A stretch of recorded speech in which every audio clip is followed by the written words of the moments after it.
Lauren Vaknine, it's lovely to have you join me today for what is no doubt going to be a controversial topic, but we're going to get into it regardless.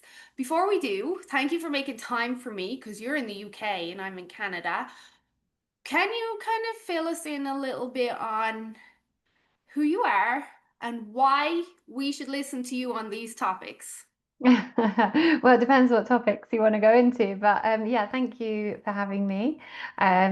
Lovely to speak to you. And yeah, so I'm Lauren Vaknine. I find it hard to put myself in a box really, but I guess I'm a holistic health and life coach, wellness expert, podcast host of the Reconditioned podcast. I'm a speaker and a writer.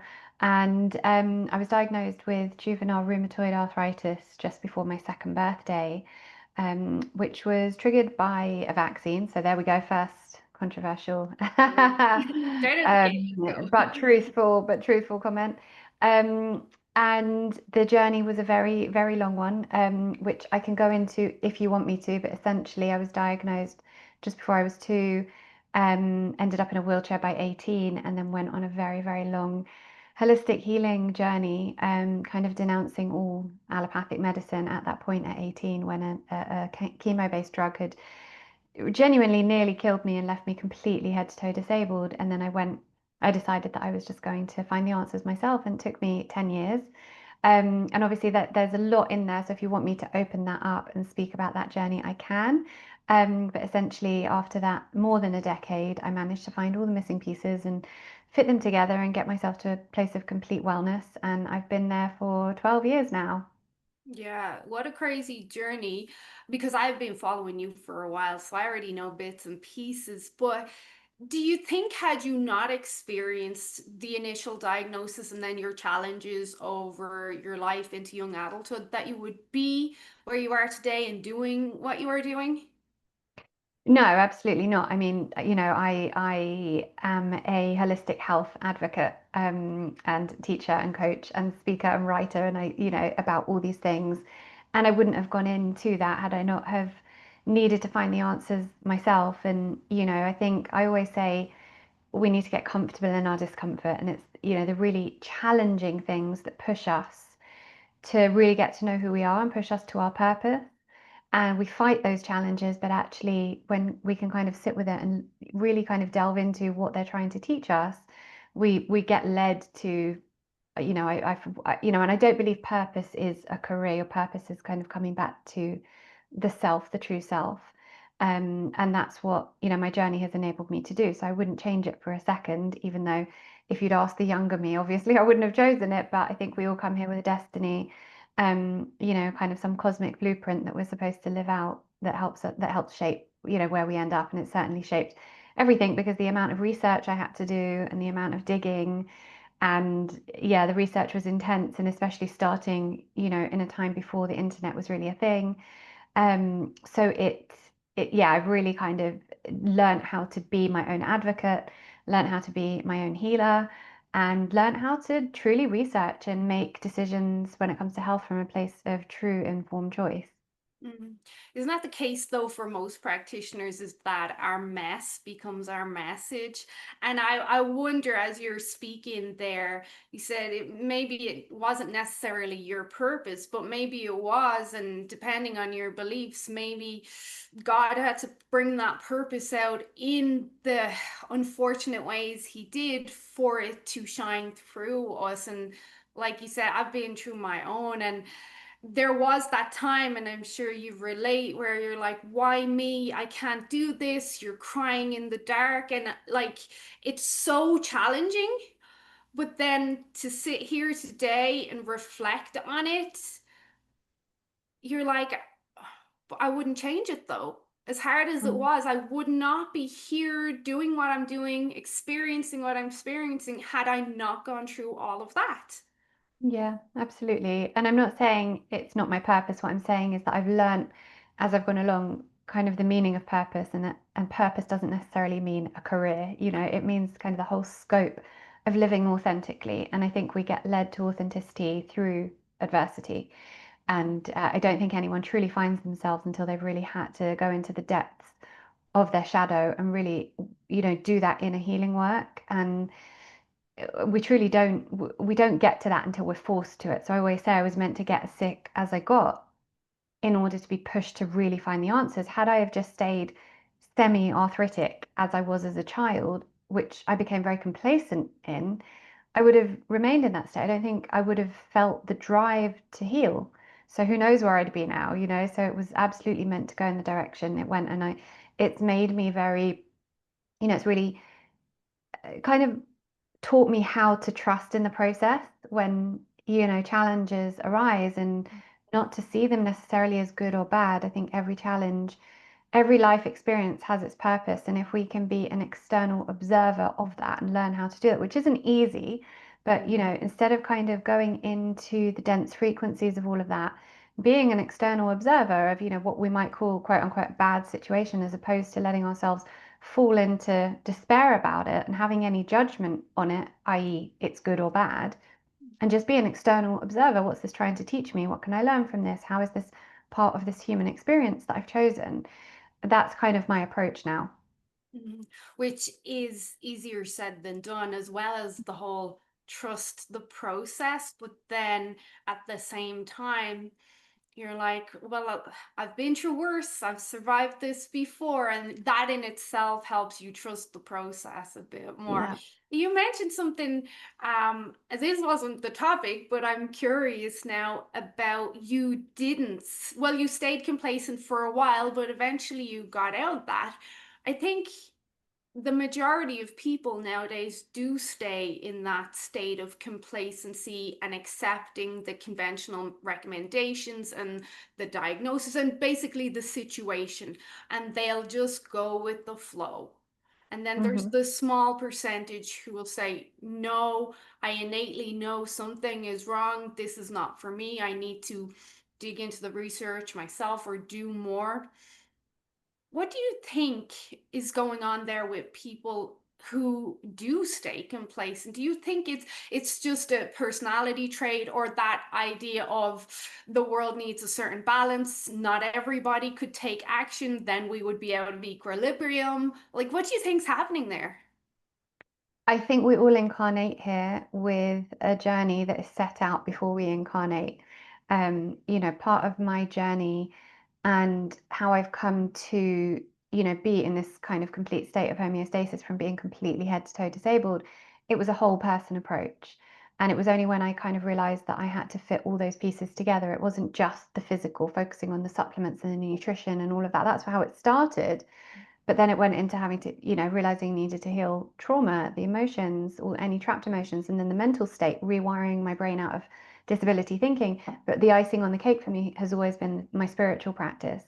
And so within that, now coming to this deep understanding, for me, it really is, more than an understanding, it's a gnosis that we all incarnate here, having chosen to do so in order to learn certain lessons and to evolve. I feel like our purpose is what we're here to learn in order to help our spirit elevate more. And when we do that, we come down with a specific agenda of these are the lessons I still need to learn. This is where I still have growth. So these are the kind of lessons I need.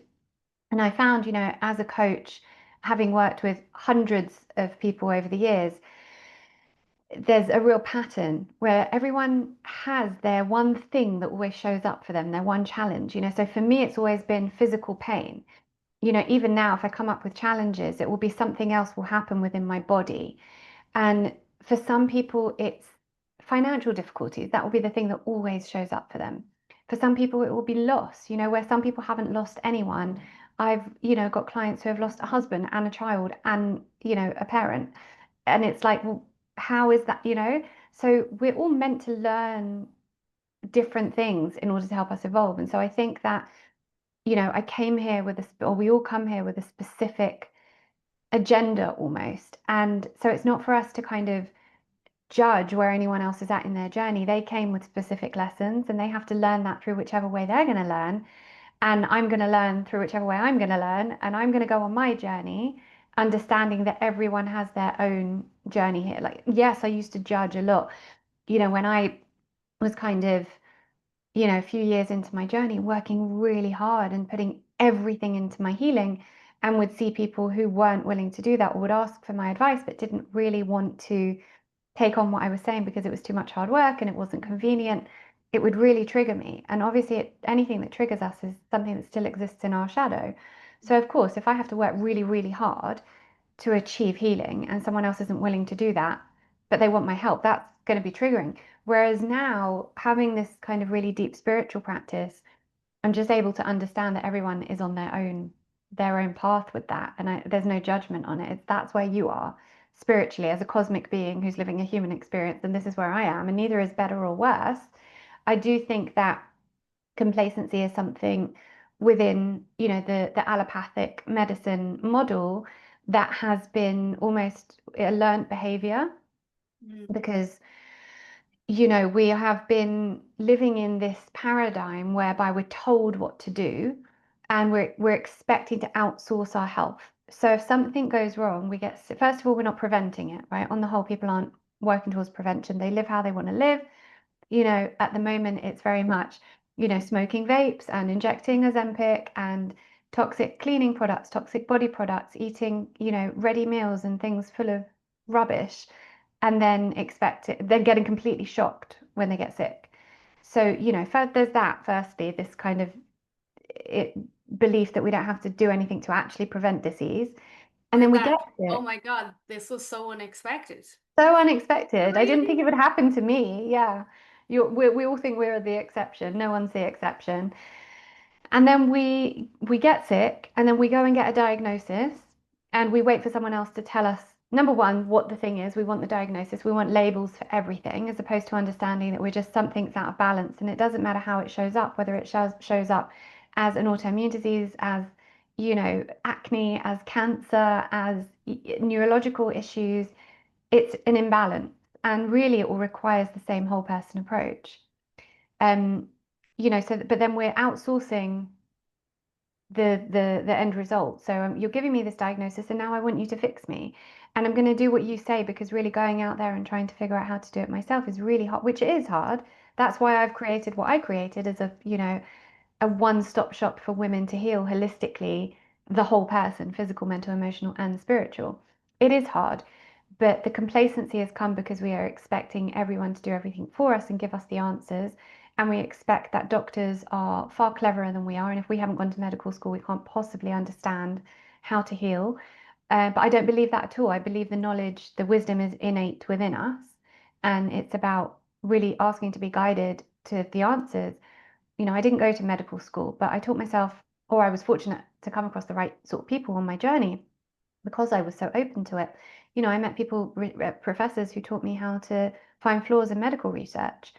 I've never been to medical school, but the amount of research I've read in the last 2 decades, and the amount of research I've done, and the amount of things I've delved into, I probably could have got a medical degree by now, but I wouldn't want to, because I don't want to exist within any sort of paradigm of conformity and one size fits all, and the idea that in order to heal, you need a medication, you need a pharmaceutical. That's going to be the only thing that's going to get you from here to there. I don't believe that that's the case.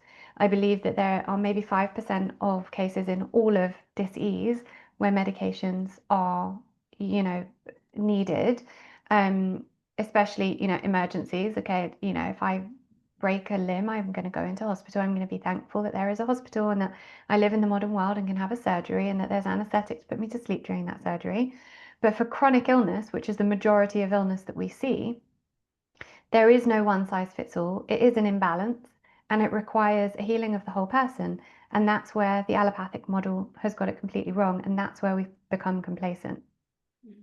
A lot of the people making the biggest waves right now on social media, YouTube, in the whole health environment, they're not doctors, they're not trained lab technicians or scientists. They are people who just went deep on the research and tested a few things themselves and maybe had their own message to share. And I was thinking as you were saying that, and I've said this before, is sometimes I wish I was a doctor in the sense of making things a bit easier, the testing, maybe prescribing certain hormones, thyroid. But at the same time, I'm like, I don't know though, because would I be helping as many people as I do now? Because I would have been brainwashed by the machine and obviously restricted in what I can and can't do and say. So maybe taking the path less traveled by is the correct path for people like us to actually make a real difference. Absolutely. Yeah, I agree. Listen, it's amazing that we're seeing so many more people now in the mainstream talking about these things. I was talking about them when social media was a brand new thing, and I was absolutely, battered by people that followed me, Facebook friends, people I went to school with, but also by the machine itself. I was shadow banned, removed from every platform, for many, many years. And it's really only now, I would say, even the last year, since Bobby Kennedy and has, become more of a public figure. I've been following Bobby Kennedy and his work for 20 years, but now that people know more about him and children's health defense is, becoming more widely accepted, and I think COVID was an amazing catalyst for change. It got a lot of people to start questioning. And so it enabled this paradigm to shift because people's energy shifted in order to allow that to happen. So people are questioning more. So things I was talking about 10 years ago, even 5 years ago, that were, I got completely castigated for, are now in the mainstream. I can write the word vaccine on Instagram and not get shadow banned. If I wrote the word vaccine, even just wrote the word vaccine, I would see my likes and story views drop by hundreds. So it's definitely times are changing and shifting. Yeah, thankfully, we've almost created our own machine to fight back. Mm, But so what you were saying about like trusting the diagnosis, the specific recommendations, one thing that was on our agenda today was to discuss mammograms. And I mm. have been following you for a long time now. I really actually enjoyed your husband's recent videos when you were on vacation. So Yeah. I follow him too. But when you popped up a few months ago discussing mammograms in your reel, I was like, Lauren, do you want to come on the podcast? Because this is a topic that I started speaking about. I have a video in one of my Facebook groups on the potential damaging effects of mammograms from about 8 years ago. So this is not new, but like I said to you before we started recording, it's not new, but it's still new to a lot of people. It's still not being said enough. And when I saw that reel pop up, I was like, let's have this conversation. So mammograms, maybe not all we've been led to believe over the last couple of decades. Mm. I'll let you take it from here. Yeah, and I'm glad you're enjoying my husband's account. Because what I talk about can come across quite serious. He's decided to do a parody account of what it's like to live with a holistic wife, so it's quite funny. And I'm glad you're enjoying it. It's definitely getting more views than my stuff. Mammograms, okay. So yeah, I question everything. That's my MO. Having gone through a lifetime of disease and only healing when I removed myself from the allopathic model and started thinking for myself, it became, just a part of what I do now. So when I was, having babies and getting pregnant and everything was, I questioned the way forward and I don't do anything by the conventional allopathic model. I home birthed and I didn't do the whole health visitor thing and, vaccines, everything I question. So I thought, well, then, every kind of everything that we are told we should do by the allopathic model to keep us healthy, understanding that if I go into hospital overnight, I'm going to be fed cornflakes and toast and, commercial dairy and tea in all vacuum packed. That's a place that's meant to heal me, then I should be questioning their recommendations of what actually makes a person healthy. So in about 2011, it must have been, I read a book, 2012 maybe, um, called Deadly Medicine and Organized Crime. by Peter C. Gotch, who is the co-founder of the Cochrane Collaboration. Collaboration is one of the world's foremost medical research facilities. So it's not like this guy is coming out of nowhere, having known nothing. He is part of the machine, if you like. He understands medical research better than anyone probably in the world. And he himself wrote this book called Deadly Medicine and Organized Crime. And within it, he explains the corruption of the medical industry from a very factual perspective. And he wrote a book. He talks about mammograms in that book, but he also wrote a book just about mammograms and the corruption around mammograms, the efficacy of them, and the safety concerns. And in a nutshell, what I learned is that and I've got a whole article about this on my website. So maybe you can link that in your show notes because it goes through everything. Is that more people were actually being harmed by mammograms than it was preventing breast cancer. And a lot of that was to do with the fact that, and there are many factors to it, and it's not completely my area of expertise, so I'm not going to wax lyrical about mammograms, and I'm certainly not telling people not to have them. For me, it's always informed choice, come from a place of informed choice. But when the compression happens in the mammogram, if there are any dormant cancer cells, they can proliferate. So where something wasn't necessarily going to happen before, it can cause that to happen. There are many other things within mammograms that are happening. And so for me, it was okay, well, if this is the case, there are far healthier ways to make sure that I am prioritizing breast health, which, by the way, I think all women should do. I'm not saying we shouldn't focus on that. We need to focus on that. Firstly, there's thermography, which is a far healthier way of detecting any changes in your breasts, and it can detect heat changes years before a mammogram can, which means that you then have time to go away and create healing. More importantly than any of that, what we're not taught when they send you your mammogram letter, I don't know how it happens in Canada, but in the UK, you get a letter that you're due your mammogram, come and have your mammogram. What they're not saying to you is, what are you doing to actually prevent breast cancer? You know, are you still using toxic antiperspirants and deodorants which contain aluminium and you're putting underneath your arms right by your lymph nodes, which we know causes breast cancer? They are carcinogens. So first and foremost, let's start there, right?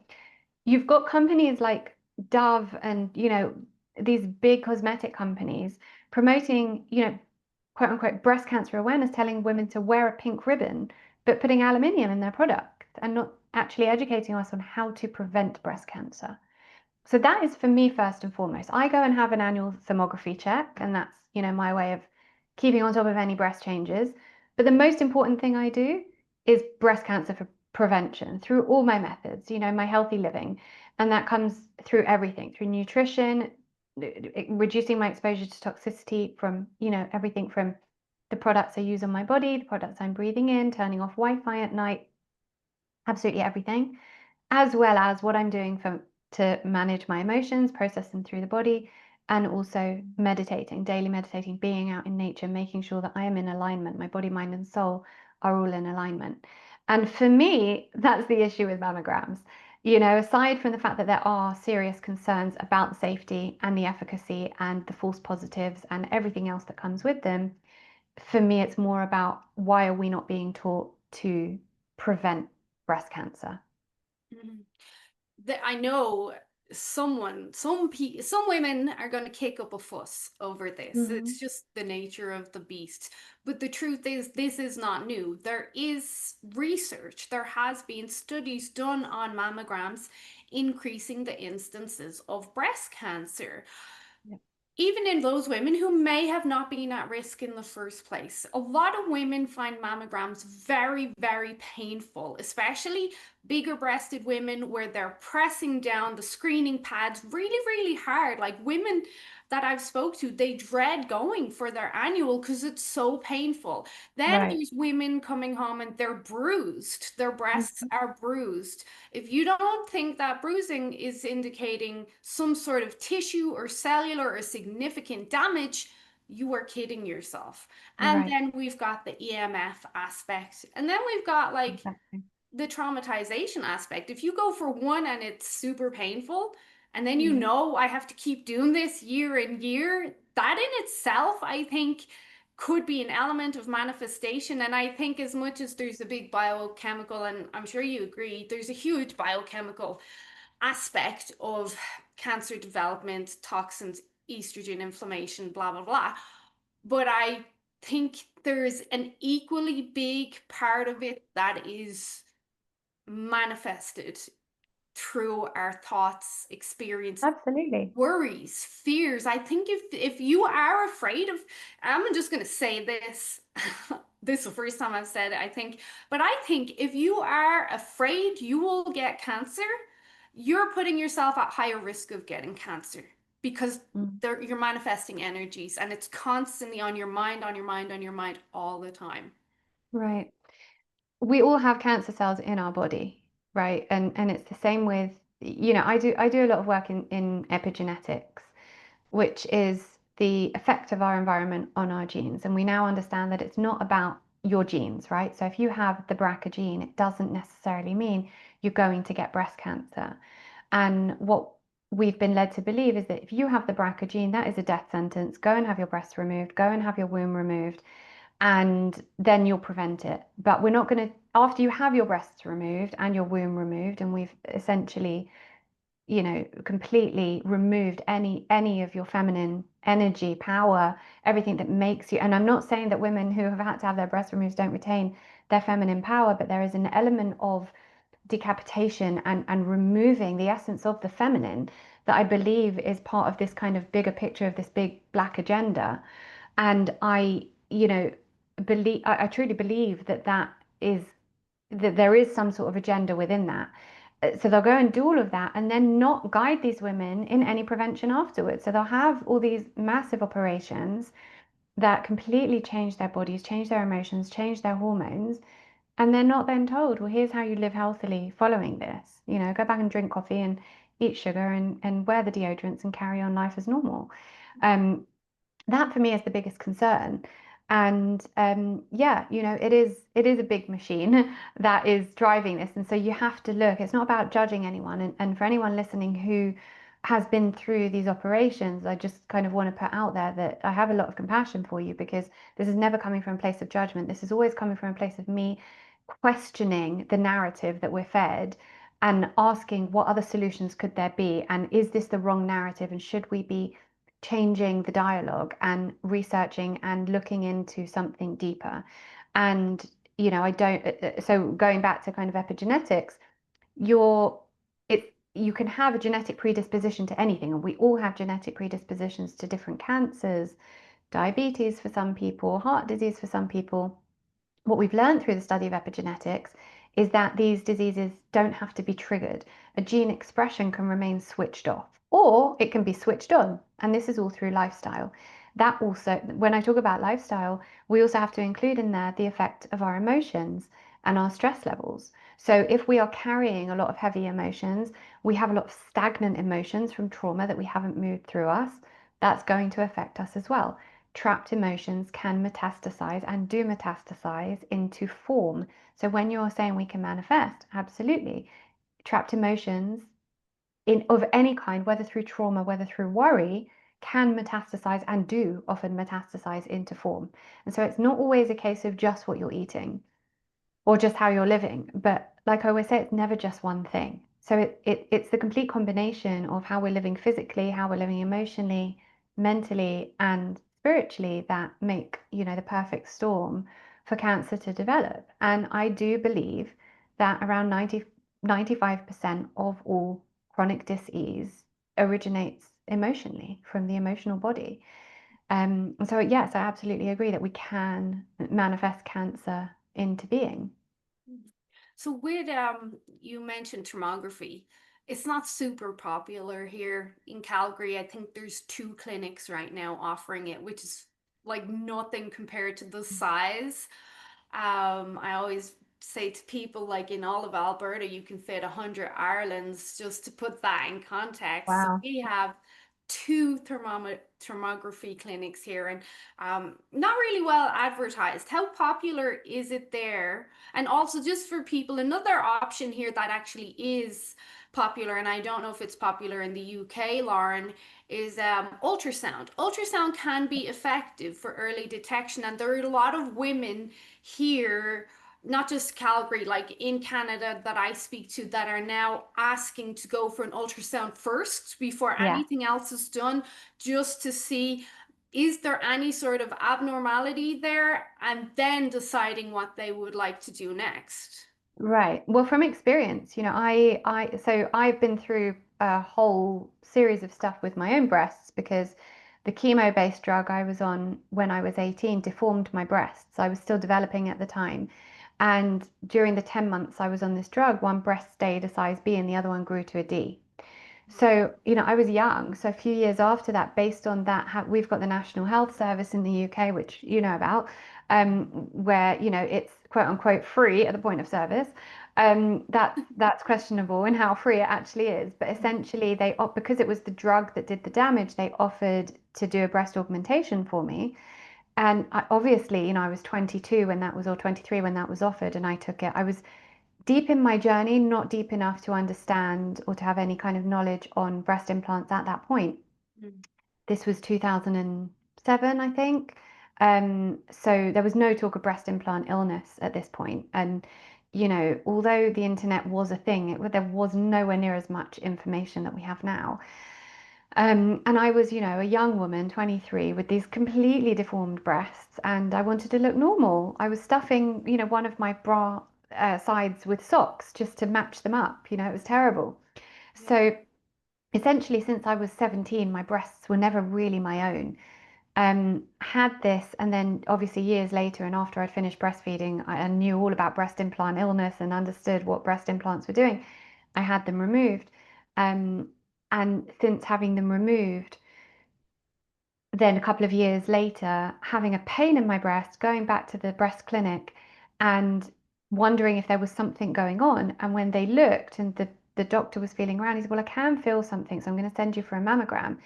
Even in that state of instant panic, I thought, okay, bringing fear, and this is the biggest lesson my mum taught me, having never bent to the pressure of the doctors, even in the 80s, who wanted to give me the steroids. And she said no. And she always taught me not to make health decisions from a place of fear.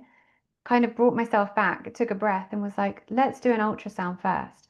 I'd rather have an ultrasound before a mammogram because if you see something in the ultrasound, you're going to know whether or not I need a biopsy or what's needed before needing a mammogram. So that's advocating for yourself. So in some ways, it's devastating that we have to be detectives and understand everything about the medical system before we go even in for an appointment. But that I think it's so important to advocate for ourselves. So then to come back to your other question, thermography is not widely available anywhere. Um, in the UK, because we have the National Health Service and people are used to getting everything, I say it again in quote marks, for free. It's not free because the service is terrible and not fit for purpose. And also we pay for it with our taxes in dire amounts, and it's the hospitals are many of them crumbling. I mean, it's terrible what's happening in the NHS. Um, for many people, obviously, it is, and for myself, in some ways a lifesaver. Of course, we're happy that we don't have to, if you can't afford to have an operation, but you need an emergency operation and you don't have to pay for it, you're going to be grateful. But a lot of the time, what I found is something called what I call irrational gratitude. So, as an example, I had a friend who had terrible burns after an accident, and the NHS burns clinics are amazing. And so she was treated then, and there are some departments within the NHS, burns, prenatal care, for example, amazing. If you have not prenatal care, sorry, premature, the NICU, neonatal. If you have a baby very premature, your best place in the UK is not necessarily in a private hospital, but in an NHS hospital. That's where you're going to be sent, and the care is second to none. But 95% of these clinics are not. But this particular friend had terrible, severe burns. And over years, she had the most incredible treatment to have, everything healed as much as it could be healed. And as a result of that, her attitude was, I'm going to have the COVID vaccine because the NHS did everything they could for me. So I'm going to, I believe in them now. I follow what they The say. trust, yeah. Right. So that for me is irrational gratitude because you can hold two truths at once. I had a very traumatic ectopic pregnancy. I was in an NHS hospital when it happened, when the rupture happened. Had I not have been in the hospital and close enough to a surgery, I would have died. They saved me. I'm very grateful for that. That's a rational gratitude. I can have that gratitude for them and the nurses and the care I got. I happen to be very lucky because I've been in hospitals before where the care was diabolical. The nurses leave people soiled in their beds and the rest of it. I happen to be very lucky. I'm very grateful for that. I can have that gratitude, but also still make an informed choice around other medical decisions. So thermography, sorry, very long-winded answer to come back to. It is not available on the NHS. So in a country like the UK, where it is free at the point of service, if you're not going to get it for free, many women are not going to consider it. The mammogram is free, I'm going to do it. That's my only way of knowing if I have breast cancer. So that is, I'm not talking for myself, of course, but I'm talking for, many women and who come kind of under that paradigm of this is what's offered, this is the best I can get, so I'm going to trust it. And unfortunately, most people can't afford to just go out and pay for a thermogram. It's expensive. How many people can really afford to go into Harley Street, which is, the big kind of private street of all the private doctors, and have a thermogram? Not many people. And that's why it's devastating. And that's why I always feel such a pull towards sharing this information as much as possible to make it more mainstream so that more people are asking for it, more people are demanding it, as opposed to us resting in this irrational gratitude. Perhaps we can find some middle ground. It doesn't have to be one or the other. We don't have to be like, yeah, well, I can't afford it, so I'm just going to be grateful for what I can get. Or the other side of it, of just being a person who can afford it, so not caring that the majority of other women can't. How can we find some place in the middle where we can campaign for this, advocate for this, that this is within our rights? This should be subsidized by the government. It doesn't necessarily have to come under NHS or for wherever it is you are in the world. But I'm just talking for the UK right now. It just should be something that is subsidized. Here is your annual allowance for keeping healthy. Go and have a thermogram. Here's some money towards some natural skincare. The same as I believe there should be an allowance towards education so that we can make choices for home education for our children, which many of us can't because we can't afford all the extracurricular stuff that we want our children to do. So then we have to put our children into the public school system. Well, this is where we go back to it all being part of a bigger agenda. In an ideal world, our governments and health systems would be taking action that actually benefit us or are good Mhm. for us. And this obviously a rabbit hole that many people are reluctant to go down, but it is part of the agenda in my beliefs. But in Canada, the majority of our ultrasounds they're covered by, well, it's Alberta Health here in Alberta. It's not too different from the NHS, Right. probably because we're under British rule as well. But the majority of the ultrasounds here are covered. But it's the convincing your doctor to give you one is the Right. It challenge. doesn't come like a mammogram. You'll get your letter, come and have your mammogram. Same with cervical screenings. Here's your cervical screening that you're due now. But if you ask for a different test, you have to have a The reason. Oh, uphill do you battle. have a lump in your breast? Have you got any symptoms? We'll give it to you if you do. You'll then have to go on a waiting list until you can get to it. So it doesn't allow for us to be sovereign in our health or to advocate for ourselves. It comes down to what we're being told to do, and the majority of people are not well placed enough to change that paradigm because we've not been taught how to. And unless you've gone through something, like what I've been through and many people in the industry now that I know, where you have literally been forced to have to advocate for yourself, most people don't. And it breaks my heart for elderly people in hospitals who don't get to advocate for themselves. And there are so many deaths in hospitals because of complacency, because of things that have gone wrong that shouldn't have gone wrong. And so we really, really, more than anything, need to learn how to be sovereign in our health. So, just while before we go on to the next topic here, thermography is super expensive too. If I'm correct, it's around 300, 350 per scan. Mm. But if you have insurance here, depending on how good your insurance is, you may be able to claim it. But again, something that should be offered freely. And don't even get me started on subsidizing gyms and stuff, because that really riles me up like completely. So then I wanted to get your opinion on PAPs as well. So we call them PAPs in Canada, but in Ireland we called them smear tests. What is the preferred term in the UK? Yeah, they're called cervical smears or cervical screenings. Yeah, so and then in Canada, they're PAPs. So when I first heard about it, or my doctor mentioned it when I first emigrated, I was like, "What are you talking about?" But um, something, and again, we're not trying to deter women from doing these protocols or taking action on any concerns they might have, but we're trying to educate and just in maybe just shed a bit of light on areas that your doctor may not have told you about. So what is your opinion on PAPs and smears? Yeah, so again, I recently did a reel on Instagram about this. So definitely go check that out or add that reel to the show Mhm. notes so people can find it. Um, it's very similar to mammograms in that if you have any abnormal cells hanging around in the cervix, the scraping of the cervix can cause them to proliferate, meaning that the screening itself can cause you to have a positive result, right? Also, there are huge amounts of false positives from cervical smears.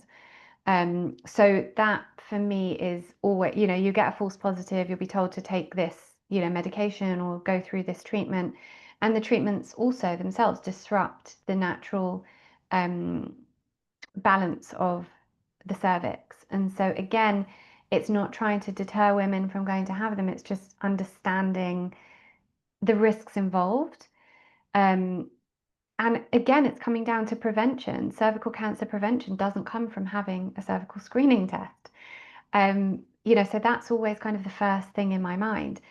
If you feel like you are more at risk or you have had symptoms, go and get a screening, of course. But if not, for me, it's how can I make sure I'm keeping my cervix in the best health possible? And there are many, many ways we can do that. And again, just like with breast health, that's always priority for me. How do we prevent it? And teaching our daughters the same. I've got a 6-year-old daughter at the moment, and she's, obviously young, but it's my hope that I'll continue educating her in really how to create great cervical health, great vaginal health, great breast health, and the importance of that and the importance of us being sovereign in that. She's lucky to have you. I have two sons. I don't have any daughters, but I have a Well, I niece. have a son as well, and I believe that it's just as important to teach our sons. My son knows when I have my period, and my husband is very present in that as well. And everyone understands that, those first 2 days of my cycle, mummy needs more understanding. We're very open with them about what a period is and what it's for and why it's important. And to honor the woman when she's in that phase of the cycle, how important it is for the woman's journey. And I so believe in raising sons to understand the importance of, that feminine essence. And if we raise sons to understand how to honor women, the whole world will change. I feel like I've spent the last 15 years teaching my husband just the basics of what's happening. Mm. But with my niece, I'm on my sister's case already. I'm like, you need to watch for this and this and this and but one of the biggest things that I think is overlooked in the abnormal cell aspect is inflammation in both Mhm. the education aspect. Most women do not understand like how deep inflammation goes and how it presents. And then the misadvice that's given from the gynecologist or the doctor or whoever. Because if you have a lot of inflammation in your body already, which most women do, for whatever reason, let's just say you don't have a bacterial infection, you don't have yeast, you're just very inflamed for whatever reason. Now you go get a pap. The chances of those cells appearing abnormal is very high because a lot of the times inflammation is systemic. Unless you hit your elbow off the counter, it's going to be more localized. Right. But then you have the pap done, and if you've had a pap, I don't know about everyone else, but they're pretty painful. Hmm. Unless the people who did mine were just very negligible, but they do hurt to an extent. So anything that hurts or scratches or you feel a pinch, you know Hmm. there's damage to the tissue there. So where I'm going is if you've already got a woman who is inflamed, and maybe she doesn't take the best care of herself. She goes get a pap done, she gets that scratch, scrape, whatever you want to call it, and then she just goes home on her merry way. And she doesn't understand how to help her body heal even from that little scratch. Now we have increased the chances of proliferation of more damage or whatever happening there. And I think that's overlooked. It's not like it's just people like me and you, dare I say, that are healthy and already take care of ourselves and know what to do going in and out. Like these are the average women that already have stuff going on. Like they already have abnormal cells going in there, but it's not because of HPV or pre-cervical cells, or it's because maybe you're super inflamed because you've got arthritis or you've got lupus or you just lead a really shitty lifestyle. Like this is what's not being told. Yeah. Well, inflammation, it appears in the body, when we're not, when we're following a heavily toxic lifestyle. So, and that is, the cause of so much chronic disease is inflammation. And most people don't understand the nature of inflammation and how it appears in the body. And people assume that they've only got inflammation if they have inflamed joints or can, have a diagnosis of some sort of inflammatory disease. But yes, inflammation is everything. And if you've got inflammation in your body, it is going to appear, in the cells in your cervix as well as everywhere else. And so, yeah, that is one of the reasons why we get false positives as well. So I went through a whole rigmarole with this back in 2019, just before COVID hit. And I never ever get infections, but I got some infection in my vagina and I could not figure it out. Like I think maybe once I've got a UTI in my whole life, I have a good immune system. But so I go to my doctor and this doctor was terrible, like really awful. And she, of course, prescribed me something for a yeast infection. And I was like, I don't think this is yeast. And unfortunately, we also were going on a 2 week holiday to the States. So I had to take the medication and just go. Well, it proceeded to get worse and worse and worse. It got so bad that I couldn't sit down. I was crying. Like I was in agony. It wasn't like the itch, it was not only pain, but nerve pain too. Like it was horrible. So ruined our vacation because I was just miserable the whole time. Came back, went back to the doctor, and she was adamant that it was yeast. And I was like, it wasn't. She says, okay, let's do a pap at this stage. And I had not had a pap since living in Ireland, and we moved here in 2014. So that was like, let's just say 6 years I had not had a pap. And she does the pap, comes back, abnormal cells. Well, obviously, to put it like very crudely, people, my vagina was on fire. It was on Mm. fire. Obviously, the cells were going to come back abnormal. So then I get referred to, thankfully, this great women specialist in Calgary who said, well, look, it looks like you have a mycoplasma infection.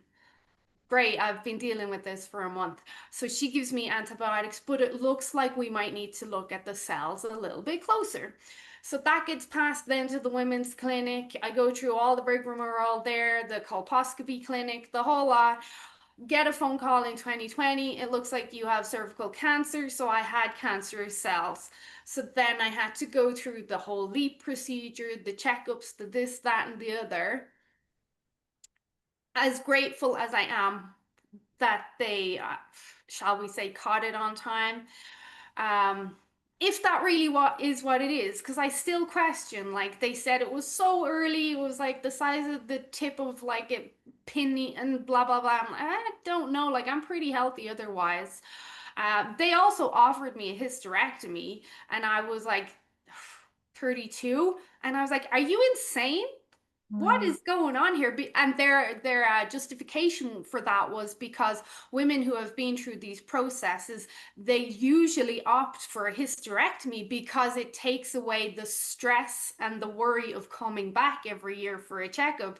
And I'm like, that doesn't seem very reasonable to me at all, to give up my most important body part for my brain and heart.